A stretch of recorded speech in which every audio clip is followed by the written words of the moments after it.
प्राचीन काल से ही भारत में धर्म अध्यात्म के क्षेत्र में कार्यरत लोगों को विशेष रूप से प्रतिष्ठा दी गई है। इनके त्याग, तपस्या, बलिदान की कथाएं आज भी कहीं बताई जाती हैं, परंतु अब यहाँ भी पुरानी बात नहीं रही। अब तो चमचमाती कारों के जितने नए मॉडल साधु संतों मठाधीशों के पास मिल जाएंगे, उतने किसी सेठ साहूकार लोगों के पास भी नहीं मिलेंगे। इनका भोजन, जिसे भोजन कहना देश की गरीब जनता के साथ अन्याय होगा, इसे भोग ही कहें तो अच्छा है। नानक, कबीर, रैदास, तुलसी, दादू, रजब, बाबा शेख फरीद जैसे संतों, सूफी फकीरों के देश में लोक सेवियों की इस दशा को चिंतनीय कहें या निंदनीय, कुछ समझ में नहीं आता। अध्यात्म को भी लोक सेवा का क्षेत्र माना जाता है। लोक सेवियों एवं लोक सेवा की जैसी स्थिति देश में आज है, वैसी पहले कभी नहीं रही।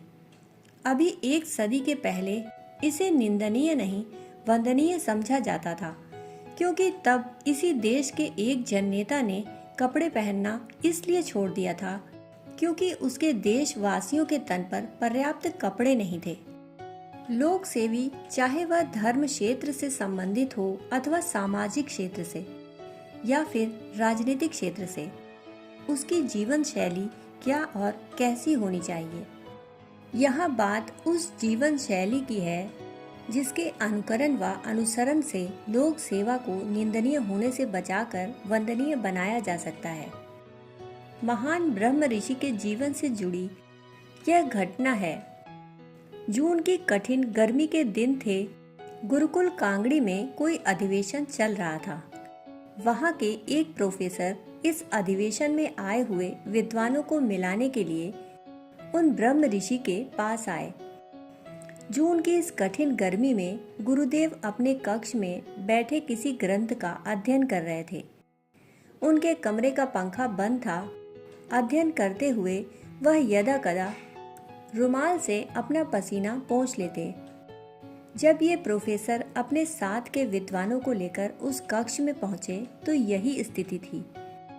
उस कमरे की तपन ने उन्हें कुछ क्षणों में ही तपा दिया। गुरुदेव ने उनकी विकलता पहचान ली और उन्होंने मुस्कुराते हुए पंखा चालू कर दिया। अब तो ये प्रोफेसर महोदय और उनके साथ आए हुए विद्वान और भी ज्यादा हैरान हो गए। इनमें से एक से तो रहा ही न गया। उन्होंने कहा कि मैंने तो सोचा था कि आपके कमरे में एसी वगैरह की व्यवस्था होगी, परंतु आप तो पंखा भी नहीं चला रहे थे। इस पर दूसरे व्यक्ति ने कहा, संभवतः अध्ययन की तल्लीनता में भूल गए होंगे। उनकी इस बात पर परम पूज्य गुरुदेव हंसने लगे और बोले, बेटा, मेरे कमरे का यह पंखा मेरे लिए नहीं है, यह तो आने वाले मेहमानों के लिए है। रही बात एसी की, तो उसके लायक मेरी हैसियत ही नहीं। गुरुदेव की यह सीधी सादी बातें उन्हें बड़ी विचित्र और अटपटी सी लगी। आगंतुक विद्वानों में से एक बोले, आप ऐसा क्यों कहते हैं? आजकल एसी तो हरिद्वार के छोटे छोटे आश्रमों में है। यहाँ के महाराज जी लोग तो नई नई एसी कारों में चलते हैं, और आपका आश्रम तो बहुत बड़ा स्थान है। इस पर गुरुदेव ने कहा, बेटा, हम कोई महाराज नहीं हैं, साधारण से लोक सेवी हैं। हम और हमारी संस्था अपने देशवासियों के लिए है। हमारा विश्वास तो औसत भारतीय की तरह जीने में है। फिर यह तो अपने देश की प्राचीन परंपरा है। यह कहते हुए उन्होंने अयोध्या के प्राचीन राजा चकवेण की कथा उन्हें सुनाई। उन्होंने कहा, भगवान श्री राम के पूर्वजों में से एक राजा चकवेण थे। वे बड़े प्रतापी राजा थे और उनकी प्रजा भी बड़ी सुखी समृद्ध थी, परंतु वे स्वयं एक झोपड़ी में रहते। राजकाज से जो समय मिलता उसमें वे अपने जीविकोपार्जन के लिए खेती कर लेते। उनकी धर्म पत्नी भी बड़ी सादगी से रहती। जब कभी किसी काम से बाहर जाती तो नगर की धनाढ्य स्त्रियां उन्हें टोकती कि आप हमारी महारानी हैं, परंतु आपके शरीर पर कोई आभूषण नहीं। महाराज अपनी मर्यादा में ऐसा नहीं करते हैं, तो आप हमें आदेश दें तो हम आपके लिए आभूषण बनवा देंगे। नगर की स्त्रियों के बार बार कहने से प्रभावित होकर महारानी ने आभूषणों की बात महाराज चक्रवेण से कर दी। राजा चक्रवेण यह बात सुनकर चिंता में पड़ गए।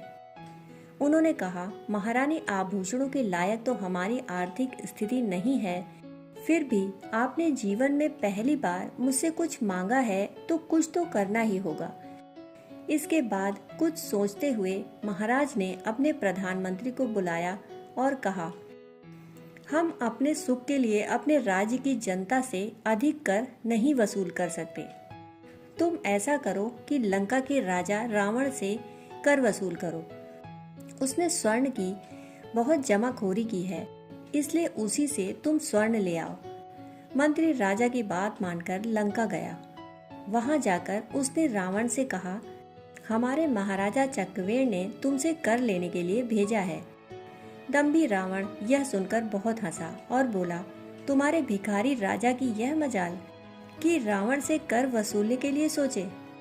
रावण की यह बात सुनकर प्रधानमंत्री ने कहा, रावण, अभी तुम हमारे महाराज के प्रभाव से अपरिचित हो, इसलिए तुम्हें कुछ नमूना दिखा ही देते हैं। ऐसा कहते हुए मंत्री ने कहा, यदि हमारे महाराज चक्रवेण सच्चे लोक सेवी और तपस्वी हैं, तो लंका का उत्तरी और दक्षिणी हिस्सा ध्वस्त हो जाएगा। प्रधानमंत्री के ऐसा कहते ही सोने की लंका ढहने लगी। ना कोई सेना और ना कोई मंत्र शक्ति, सिर्फ सच्ची लोक सेवा के साथ तप और त्याग का ऐसा प्रभाव। रावण इसे देखकर चमत्कृत भी हुआ और घबराया भी।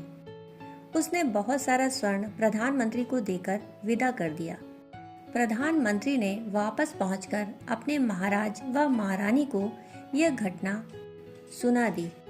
प्रधानमंत्री द्वारा यह घटना सुनने के बाद महाराजा चक्रवेण ने अपनी महारानी से कहा, महारानी, सच आपके सामने है, अब आप चाहें तो आभूषण पहन लें, परंतु आपके आभूषण पहनते ही मेरी सच्ची लोक सेवा एवं तपस्या का यह प्रभाव नष्ट हो जाएगा।